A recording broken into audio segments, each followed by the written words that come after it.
Audio Jungle.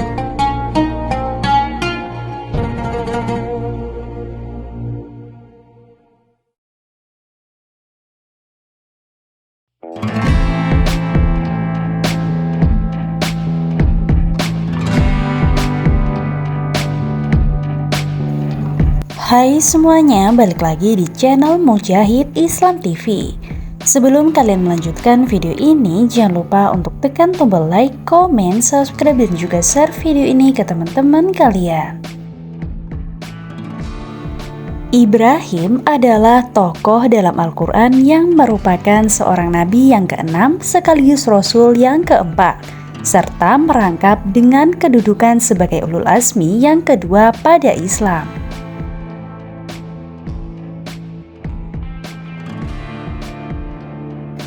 Islam memandang Ibrahim sebagai salah satu nabi dan rasul dan termasuk dalam kelompok ulul azmi. Bersama putranya, Ismail, Ibrahim dikenal sebagai peninggi pondasi Ka'bah yang kemudian menjadi kiblat umat muslim seluruh dunia.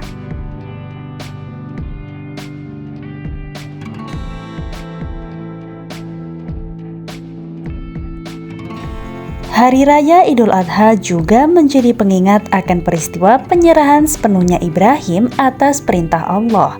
Dia juga dikenal dengan gelarnya Khalilullah atau kesayangan Allah.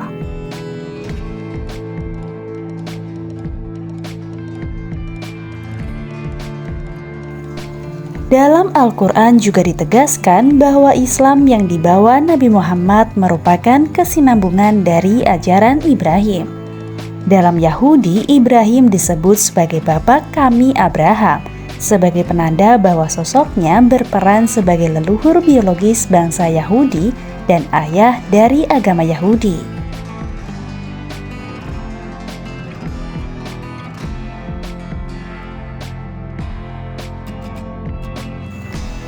Meski juga termasuk tokoh yang dihormati, peran dan kedudukan Ibrahim dalam Kristen tidak begitu besar bila dibandingkan dalam Islam. Dan Yahudi dikarenakan Kristen memiliki konsep juru selamat yang menjadi pembeda antara Kristen dan dua agama lain.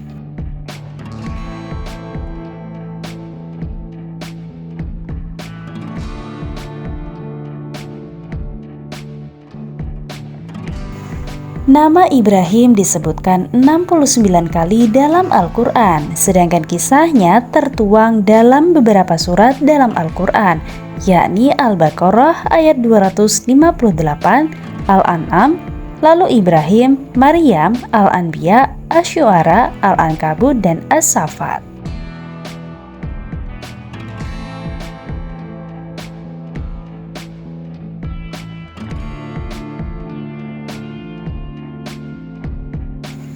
Ibrahim juga merupakan salah satu tokoh yang namanya dijadikan nama surat dalam Al-Quran, yakni pada surat ke-14.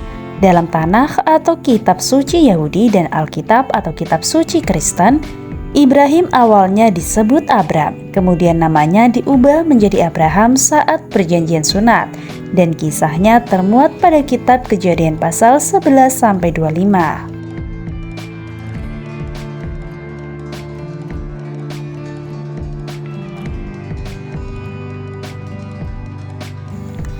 Sebagaimana para rasul lain dalam Al-Quran, kisah Ibrahim juga sangat menekankan pesan akan keesaan Allah, tercermin dari dialognya pada penguasa dan kaumnya.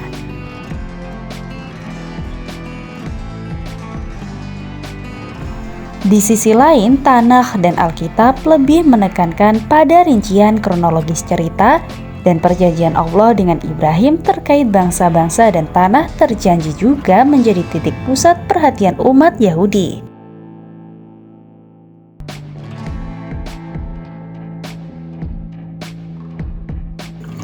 Sedangkan peran Ibrahim sebagai rasul yang mendakwahkan keesaan Allah tidak begitu terlihat dalam Alkitab dan Tanakh bila dibandingkan dalam Al-Quran.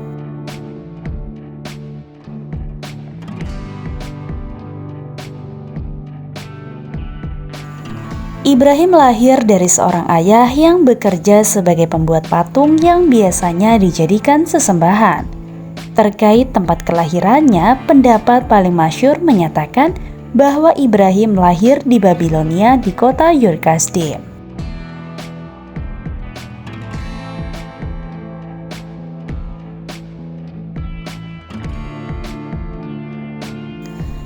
Ada juga yang berpendapat bahwa dia lahir di sebuah dataran rendah di Damaskus.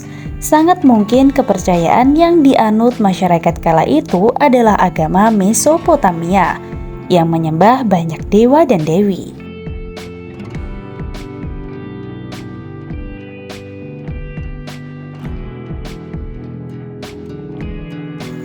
Pendapat lain menyebutkan bahwa kaum Ibrahim merupakan pemuja benda-benda langit seperti matahari, bulan, dan bintang, dan patung-patung yang digunakan untuk ritual merupakan perlambang dari benda-benda langit tersebut.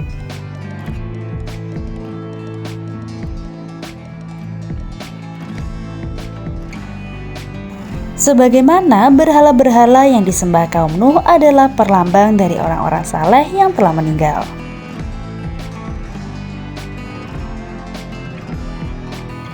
Dalam kronik legenda bangsa Yahudi disebutkan bahwa Ibrahim lahir pada masa kekuasaan seorang penguasa zalim bernama Namrud atau Nimrod. Disebutkan bahwa Namrud melihat pertanda melalui bintang-bintang bahwa akan ada seorang anak laki-laki yang lahir yang akan menghancurkan kekuasaannya.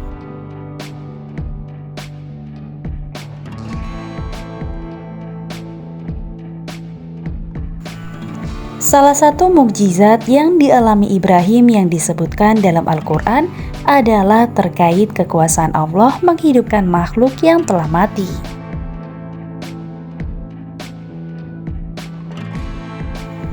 Ibrahim meminta kepada Allah memperlihatkan cara menghidupkan orang-orang yang telah mati untuk memantapkan hatinya. Allah kemudian memerintahkan agar Ibrahim melatih 4 ekor burung sehingga mereka dapat segera mendatanginya bila dipanggil.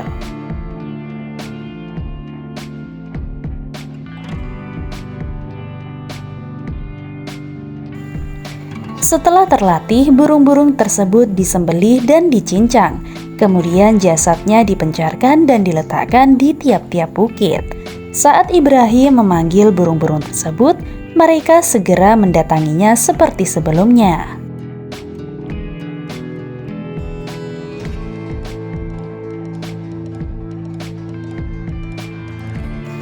Ibrahim awalnya berdakwah kepada ayahnya.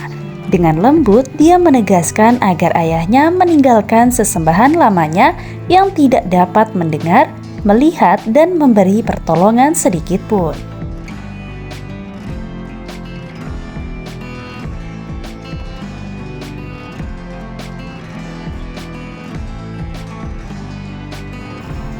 Ibrahim juga menyatakan bahwa dia telah mendapat sebagian ilmu atau wahyu yang tidak dimiliki ayahnya, sehingga Ibrahim meminta agar ayahnya mau menurutinya.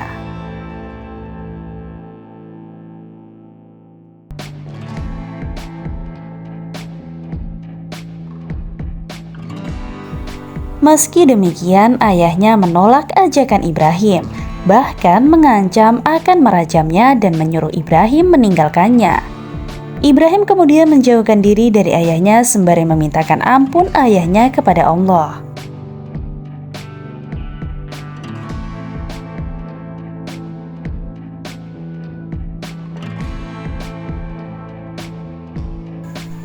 Al-Quran menjelaskan bahwa permintaan ampun Ibrahim pada ayahnya hanyalah karena suatu janji yang telah diikrarkannya pada ayahnya.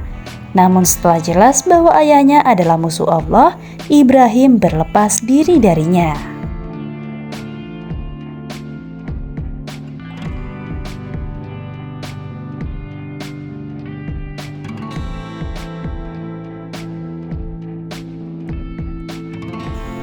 Ibrahim juga berdakwah pada kaumnya sebagaimana seruan para rasul yang lain. Ibrahim menyeru kaumnya untuk bertakwa kepada Allah, mengesahkannya, dan meninggalkan sesembahan lain.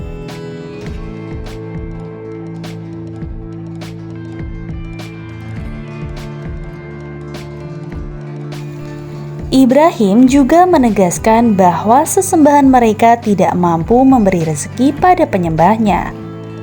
Kaumnya menyatakan bahwa mereka melakukan penyembahan ini lantaran telah menjadi tradisi sejak leluhur mereka.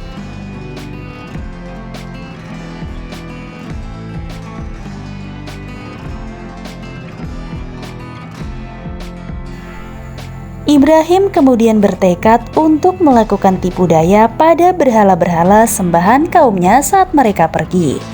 Sebagian berpendapat bahwa Ibrahim hanya mengatakan tekadnya dalam hati. Ada yang berpendapat bahwa Ibrahim mengatakannya secara lisan, dan itu didengar sebagian kaumnya.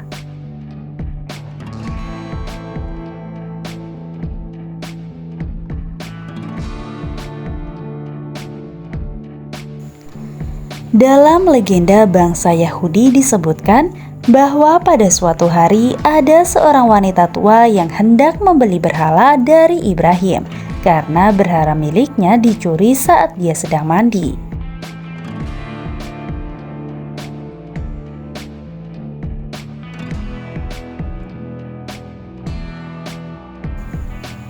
Ibrahim kemudian menyatakan bahwa patung sesembahan tersebut bukanlah Tuhan karena dia bisa dicuri seperti itu.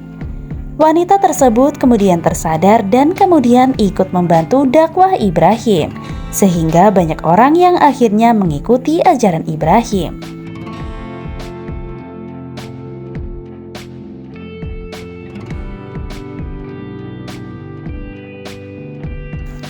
Disebutkan bahwa kaum Ibrahim saat itu memiliki perayaan tahunan yang dilaksanakan di pinggiran kota.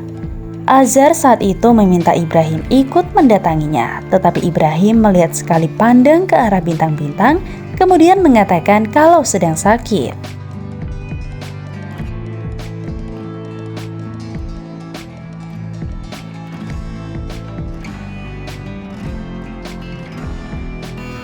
Saat suasana sepi, Ibrahim kemudian pergi ke kuil pemujaan tempat berhala-berhala sesembahan kaumnya.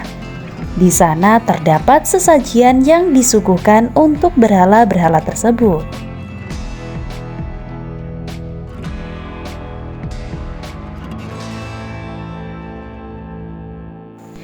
Ibrahim kemudian mendatangi berhala-berhala tersebut dan bertanya pada mereka sebagai sindiran, "Mengapa kamu tidak makan?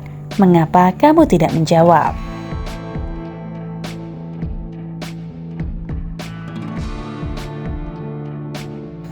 Saat penduduk kembali, mereka terkejut ketika melihat keadaan berhala tersebut dan bertanya mengenai jati diri pelakunya.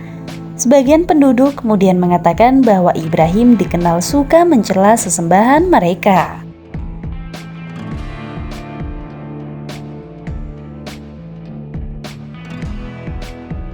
Pada saat itu kaumnya marah setelah mendengar bantahan Ibrahim.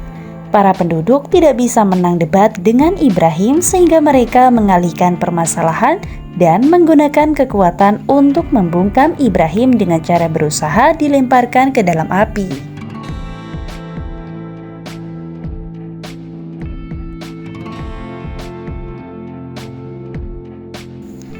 Dalam legenda bangsa Yahudi disebutkan bahwa sebelum dilemparkan ke api, Ibrahim dipenjara selama setahun tanpa makan dan minum. Pada masa itu, Allah kemudian mengutus malaikat untuk memberi Ibrahim makan dan minum sehingga dia tetap hidup.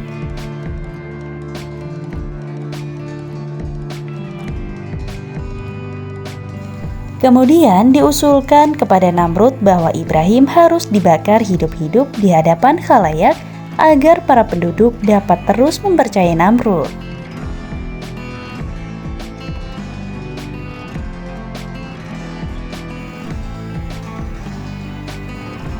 Ada yang mengatakan bahwa Ibrahim berada dalam kobaran api selama 40-50 hari. Sebuah riwayat menyebutkan bahwa ayah Ibrahim kemudian berkata, "Sebaik-baik Tuhan adalah Tuhanmu, Ibrahim."